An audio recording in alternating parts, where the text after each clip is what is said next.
Hello, Sonia. Hi, Leon. It's so good to see you again. And Good thank to you see for your you again. patience to listen to all my secret affairs. It's an absolute pleasure. Let's see where we can dive in today.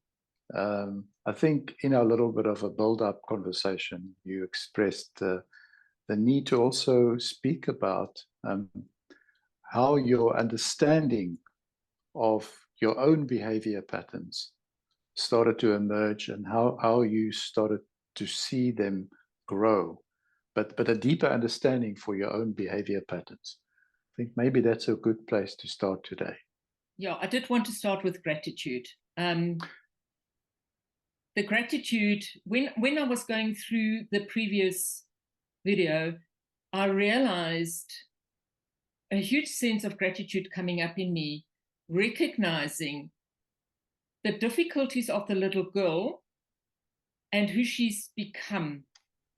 But most of all, we don't realize that our behavior patterns that we take as given, our behavior patterns that are our normal working patterns in life, are actually born from the experiences of that little girl. In my case, that little girl who had to keep a secret, hold a secret, was not recognized or didn't have a good bond with her mother, and the independence that came along with it. So there were a lot of good attributes that have grown from it. But as good as those attributes are, they're also born from a point of pain, from a point of survival.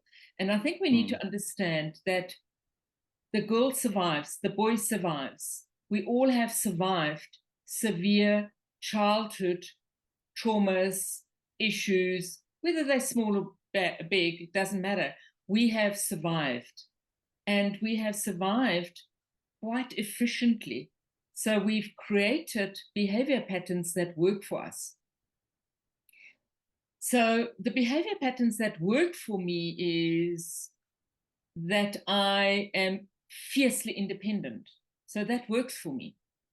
But it also works against me because it makes me do things on my own, not taking on other people's ideas that easily because I cannot trust other people's ideas.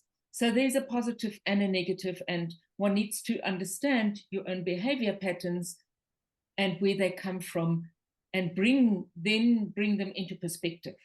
So I wanted to really feel the gratitude of the perspective I've gained through the work of constellations, through my own self-growth work, and now also where I am right now. So I'm immensely grateful that I've arrived at this place in my life, not bitter, not angry, no longer having these hang-ups that I used to have, of which my strongest hang-up is not having a voice. Right.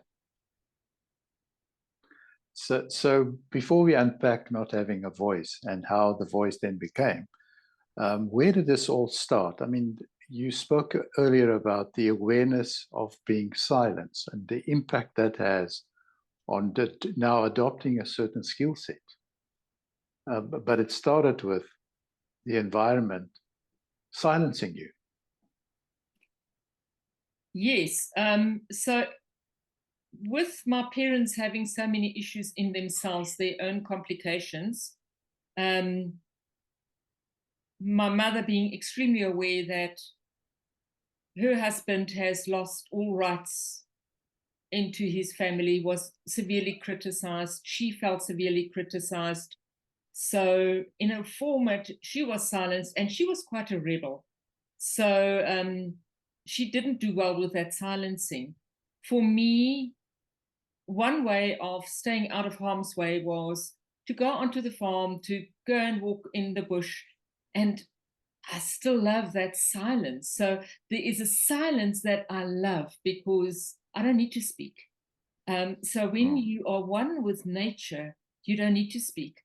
So for me, language was, why do we need language? we need language to learn. I realized that very early on. I wanted to go to school because I wanted to learn. I wanted to learn to become a doctor. Wow. High aspirations for a girl who didn't even know what a doctor was, apart from getting her injections every now and again. And I think that was my admiration for somebody else. So I always admired other people when I saw other people. But me in Sonia, the little girl, was very, very content with the silence of the felt, with the silence of nature and the sounds of nature that come with it. So you don't need to speak. Nature is an exchange of energy where speech is not needed. So that is a different silent to being silenced. Yes. So being silenced, you turned into an inner attribute to recognize the value of silence as a quality of peace and a quality of tranquility. As a safe space. It's a safe space. Yeah. Beautiful. But then being silenced also had an impact. The fact that you cannot find your voice. How did you eventually find your voice? So I was always silenced when it came to my personal being. I felt I couldn't ever express myself, which was very interesting. I can't express myself about me, which in marketing today is a real handicap. But I quickly learned that there was injustices happening around me. And on some level, I'm an observer. So being in nature, you learn to observe.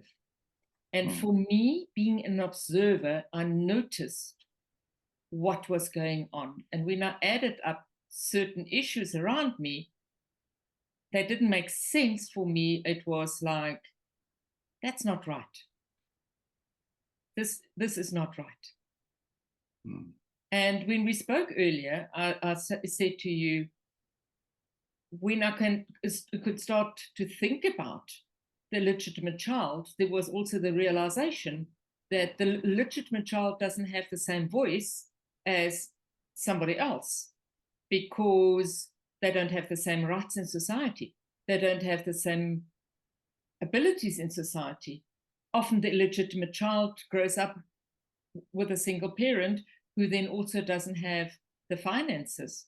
It can be that the illegitimate child is in a wealthy environment and may have different possibilities, but it still doesn't have the same standing in society, no matter how much money is available. You can't buy that standing in society. You either have to find a way around it. And so I think as an observer, I strongly stood up against injustices. And then built a loyalty towards those that were treated in an unjust way. Yes. So I have a strong sense of loyalty to my mother, to my stepfather. I mean, he was unjustly treated by his father. And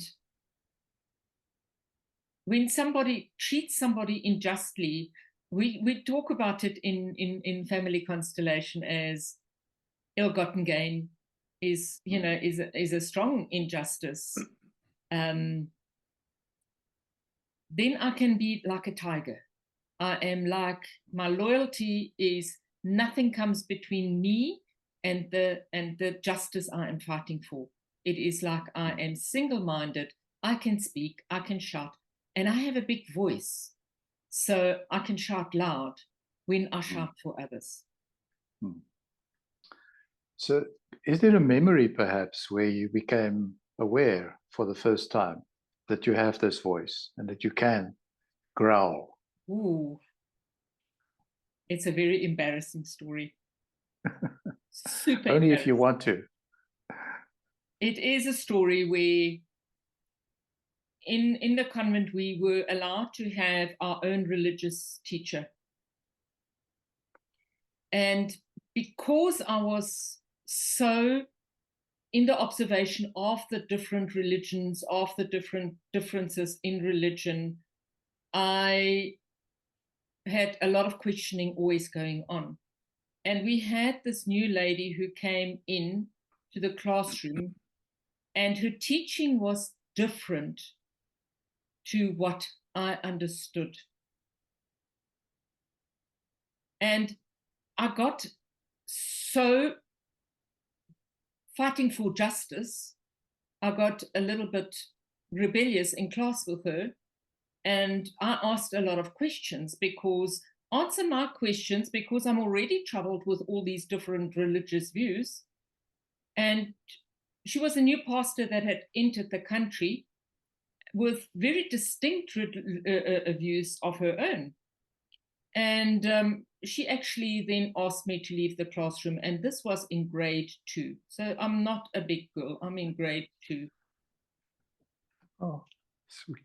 So I take this and I am marching to Mother Superior, because I felt so strongly that this woman was leading us up the garden path. I mean, I had certain views already by this time. And I go to Mother Superior, and Mother Superior, for once, listened to me. Obviously, I'm the rebel. Obviously, I'm the one who's chucked out of class. And then she took me back into class, and I don't know what happened then, but this lady never came back to school. Oh, so there was a big growl in that little tigress. And this lady actually left the country within a month. Wow. Because she was not seen fit. Mm. So at this young age, you already had the kind of discernment to sense into what is true and what is not really sincere. it would have been her truth, but it wasn't the same teachings that we've had before, that I've had, because I was such a student of the different religious understandings. And for me, I still have it today, everything that runs parallel in the different religions, I can agree with. But when something doesn't run parallel, I question it. And that is what happened to me. So it's quite embarrassing. So say one more sentence about that. What do you mean by if it doesn't run parallel? All religions have similar thought patterns. All religions have similar value systems. They may differ in certain ways of application. They may differ in certain ways of the way the service is held, the way we approach in a religion, but the teachings themselves are always parallel to each other. I see what you mean. Right. I tend to agree with you on that. So we spoke about then finding that voice, that growl, and you find yourself then standing up for other people, migrating towards always taking the side of those that are unjustly treated. Yes, when I saw an injustice, it took me. It wasn't sitting well with me. It disturbed something in me. And if it was about other people, I could address it. When it was an injustice with me, I felt it was my fate and I absorbed it. So I did not ever stand up for myself. Until later, which we will get to. I'm learning to do it now. It's very difficult because I observe other people, I observe scenarios, and I think I'm too close to me to observe me. So it was only with the work that I did with the family constellation, the other self-growth work that I've done, that taught me to also observe me, to observe my behavior patterns, that helped me then to say it's time for me to also develop a voice for me. Wonderful. So one of the other themes, if we can move on from that, and I'm sure that there will be questions from people when they look at this to ask more questions, which is the object of our conversation, is to enable people to listen to this, also thinking, reflecting back on their own lives, and then maybe questions will come out of that. But one of the other things that you spoke to earlier on was the story about the single parent. That it's almost like it's an archetypal story. The story of the single parent that always is confronted when it comes to the birth and the choice of having children or not having children. It always confronts one with a very, very difficult choice. Almost like it's embedded in all the single parenthood. It's a tough point. Do you want to elaborate on that? Well, when a girl falls pregnant, she sits with the problem. She's the first one who has to face a problem, especially if it is an unwanted child. Most situations happen in a time of just having a good time with somebody, and then in the war years those people had moved on, so those fathers weren't around, and the woman then was sitting with a child where the fathers could not be found. In today's case, it's more one night stands. We don't even know each other's name. And how do you then trace the father? But you still have the decision to make. And in some cases, it is a good relationship, but because of religious factors or other factors, children, especially when they're still studying, the unwanted child is inconvenient. So I would like to call it more the inconvenient child than the unwanted child. Yeah. So the mother then has to face facts and make a decision on this. I had a particular case that just comes to mind as I'm talking to you, where the religious clergy were asking her to have a termination. This lady came to me completely in depression. The mother brought her to me because this child was depressed. And during our questioning, it came out that she had a termination, strict religion.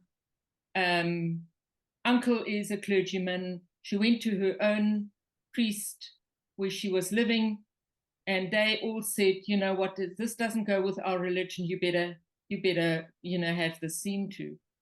Nobody realizes what this does for the woman, because it is a case of done and dusted.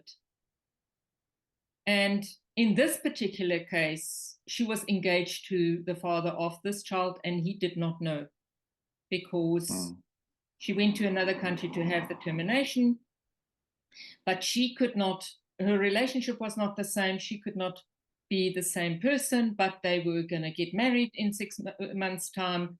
And it was a big thing.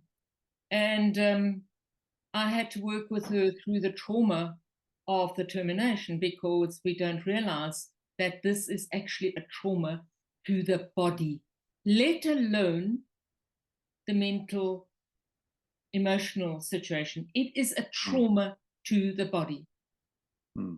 And people don't understand that. Mm. So when I worked with her through the trauma, one of the exercises I gave her is to inform the father of the child. And her fear was that he would then not go through with the marriage. And my question was, would you want to go into the marriage with a lie? Mm. This resulted in her speaking to all the clergy about what I had said. And the one clergyman that was actually the priest that was going to marry them said, this woman has more wisdom than I had. I was only looking at it from the point of our religious view. I never saw what it did to you mentally, emotionally, and what it would do for your future. Right. And we can also perhaps add the word systemic, the systemic wisdom that you also brought to her understanding of the impact of the family, the marriage, and the rest. What comes to mind is that beautiful scene in Another Self when they stand at the olive tree and they're looking at the roots of the tree. Yes. So I think we can cut at the branches of the tree, but we must also understand what is the impact on the whole system. And in this particular case, the impact on the whole system when that woman has to terminate. Exactly. And then also she did marry this man, and I got some message years later how happy she was, and the recognition that her next child was not her first child. And so we see that in the wisdom of the systemic work is when there's a gap, there's a gap, and that gap wants to be closed. So what happens to the children after that loss is always not understood. They are difficult children, or whatever may the case may be. We don't know. But when we look at it in constellation, it causes almost chaos in the sibling system. And when that child is recognized, or when those gaps are closed, we get the order back. And I think that is very important when we look at why we actually acknowledge and recognize a termination as a real gap that needs to be filled. But let's go back to the mother. So the mother has difficult choices to do. So this inconvenient child, I don't want to say don't do terminations, because that's not fair. What I'm asking for is that that inconvenient child gets recognition. It's important to recognize both the mother who went through the termination and also the father who then has fathered a child and doesn't know about it. I don't know how it feels for a man not to know about it. I think there's some men, because they don't know, they don't care. But my observation is that every time they find out they've had a child, they embrace that child. And my question is, why? Why do you embrace a child that you never knew anything about? Yeah. So that's a very interesting observation that I've made. And so the mother makes difficult choices. I want to keep the child, and there's a sacrifice in that. She sacrifices, if it is during studies, she sacrifices her studies, she sacrifices her career, she sacrifices where she is in life, because a child is extremely demanding. A child takes a lot of caring for. And if the mother has good support, it helps. If the mother doesn't have good support, it's very, very difficult. So we need to understand that to terminate or not is a massively, massively difficult situation. And I would not want to judge anybody on either on either decision.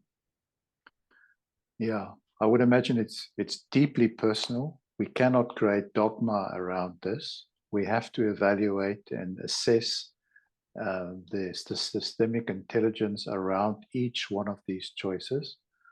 Because as you also said earlier on, it's almost like this balances on a fulcrum point of gains and losses.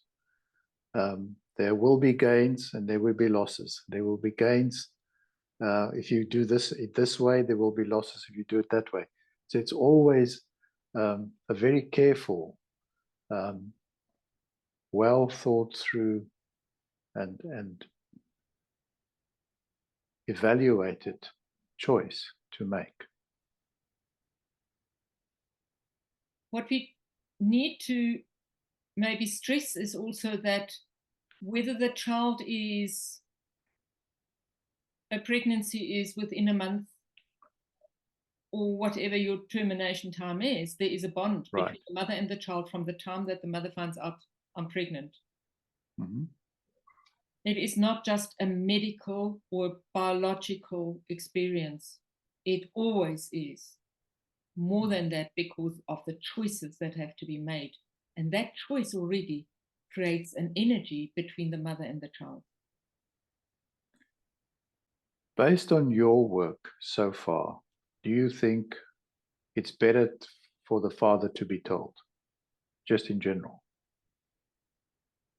So as to my story that I gave to you, where she told the father against everybody else's advice, if you want to continue a relationship with that person, he has to know. Yes. And I know that there are quite a few women who have the child and the father never knows about it because they choose not to tell the person because they're angry with the father, or they have, he's a no-go, my parents don't like him, for whatever reason, the father is not involved in this decision of keeping the child. That's one decision. What happens at the time when the child says, I want to know my father? Because every child does have a father. There is not one of us on this planet Earth that doesn't have a father. So we want to know, who am I? What's the other part of my DNA? Why am I, what in me is different?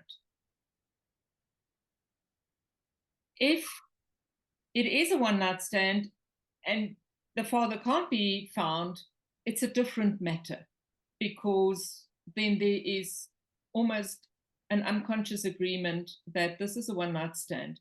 However, I believe that if he can be found, it should be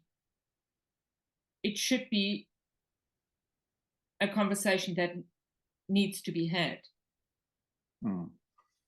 So because the world is extremely small, and we think we're living on different continents. I don't know what the universe does, but it seems to bring things together in a very uncanny way. So, yeah, I think it is important for the father to know. If there is a choice of abortion or termination, I would like to call it, it's better. I had a young man come to me, very troubled. And he told me that him and his girlfriend had a termination. And I asked, who advised you to have the termination? And he said the agreement was made by the parents. I would have wanted this child. So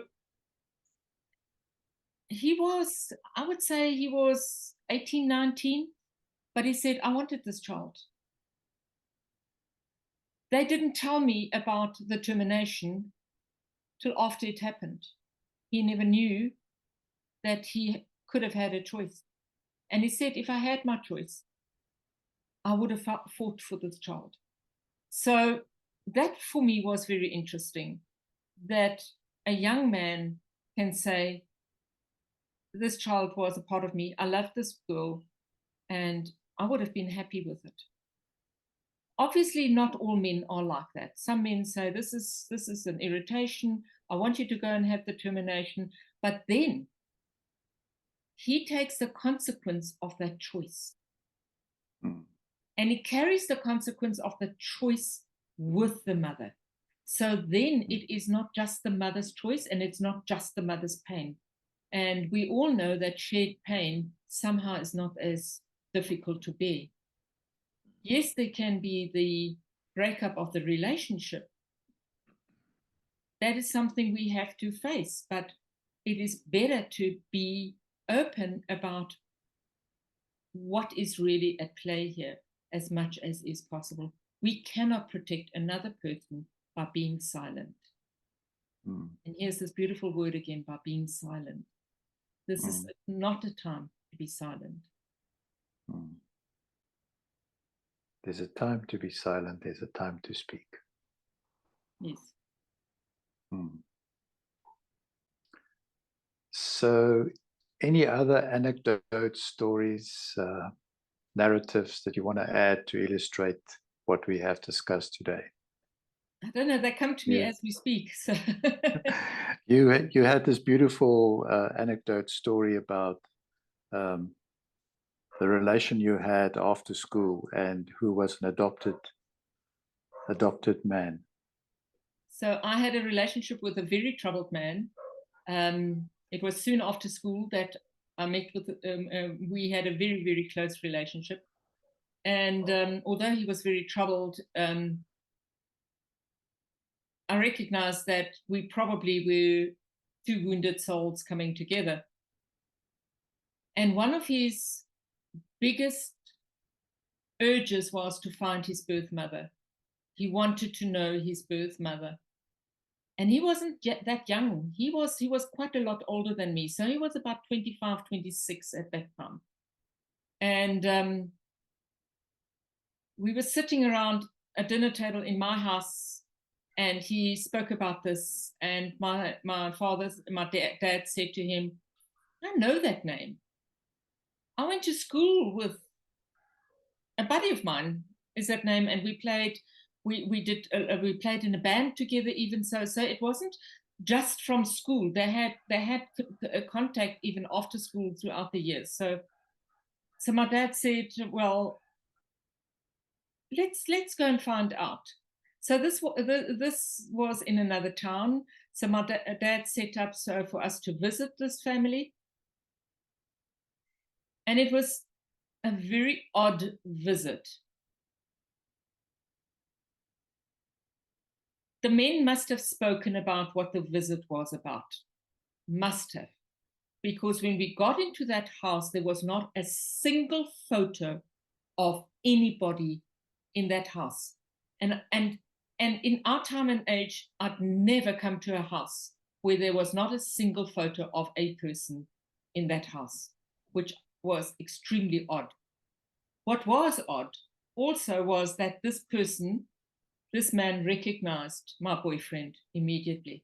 It was like, oh, yes. I think it was the brother, you are my sister's child. I think it was that close. It was. And so obviously it was a tense meeting, but he then agreed to give the name, give the address of his sister. And it was fascinating for me to watch him every day for weeks. He was on the street watching the window, not knowing, should I knock on her door? Shouldn't I knock on her door? Should I knock on her door? Shouldn't I knock on her door?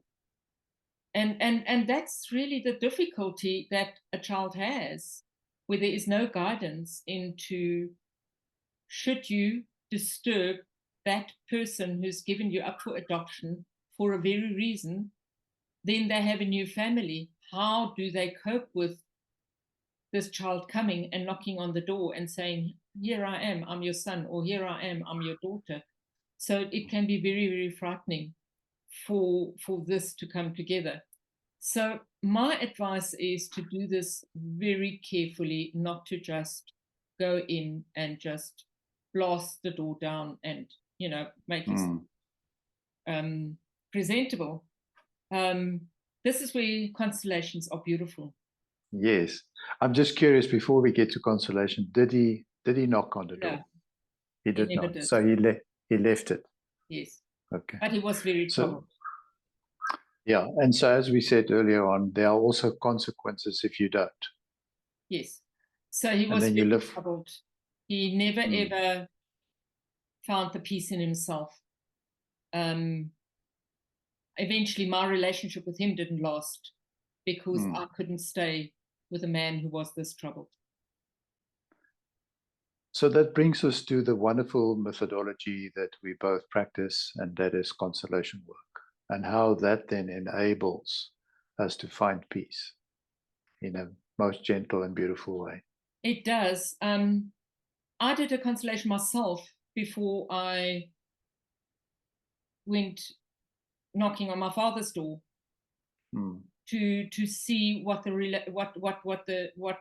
reception would be like, to see how the energies would work or not work.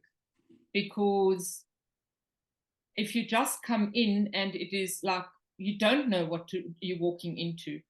So in my case, I had a constellation, and it was beautiful because my father's wife of the time, she actually spoke up in that constellation and embraced the representative that was my representative and said, "You are my husband's child. You are my child." And that was, for me, it was amazing. Added to this is I actually have a letter that she wrote to my mother where she asked my mother if she could take care of me. So that representation in the constellation was so accurate. The other thing in the constellation that was interesting is I knew about the siblings that were older than me. So I have a brother and two sisters that are older than me. What I didn't know was that there were siblings after me, and they came forward in the constellation. So isn't this constellation beautiful? Because I knew exactly what family I would be walking into. I knew exactly the family dynamic I would be walking into. And all the grievances that could have come up were dissolved in the constellation. Which then, when I met my father and he said to me, I needed to forgive him, it was easy for me to say, there's nothing for me to forgive. You need to find the forgiveness, because I'd already done the work. I was already at peace with the whole situation. So that is why I think this work is so magical in bringing together, you know, children that have lost their parents or have, you know, were given up for adoption, to reunite in that case. Yeah, and I think with that we can both encourage people that are watching this video that have similar stories and similar concerns, and really encourage them to take the step and open themselves up to this work, because it's really beautiful work and it brings so much peace. I must state that not all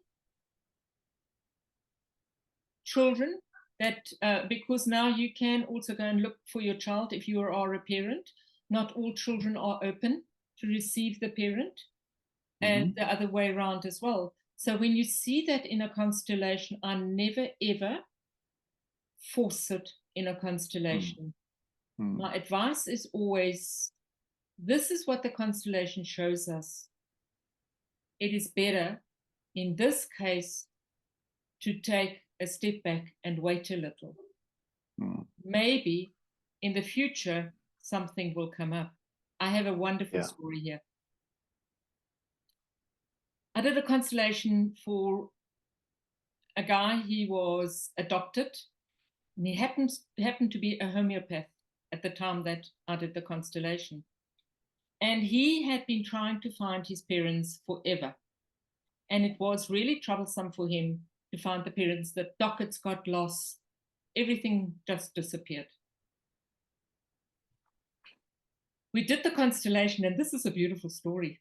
We did the constellation, and within a week, and I'm sure it was within a week, because he phoned me and he said, Sonia, please sit down.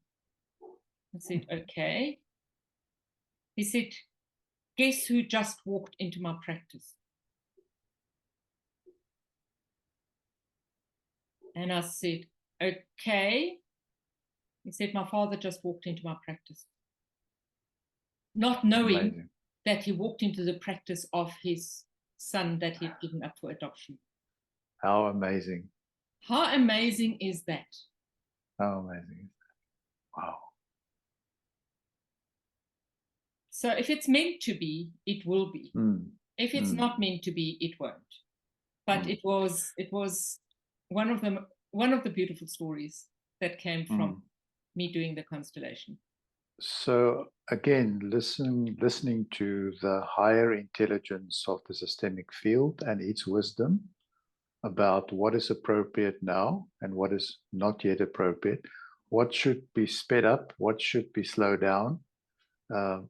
All of that wisdom is so valuable for the process. It is, and also listening to it and just allowing the healing to be. Because if you allow the healing to be, maybe what is not possible today is possible in a year or two. Because I do believe that when we do the work, the field opens up, the consciousness flows, and from there, with good intention, good things can flow. But again, it is important to do so with respect, integrity, and absolute honor for what is. The beautiful metaphor of the water that finds its path around the rocks eventually. It finds its gravity. It's similar to this work. Maybe there's a fast track, maybe there's a slow track, but we need to honor and respect that dynamic that we are shown in the field. Absolutely.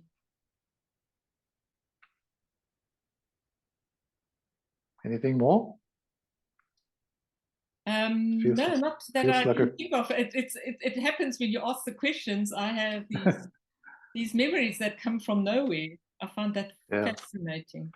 We couldn't write it the way it's coming up. I don't think so. I think it's better to put two minds together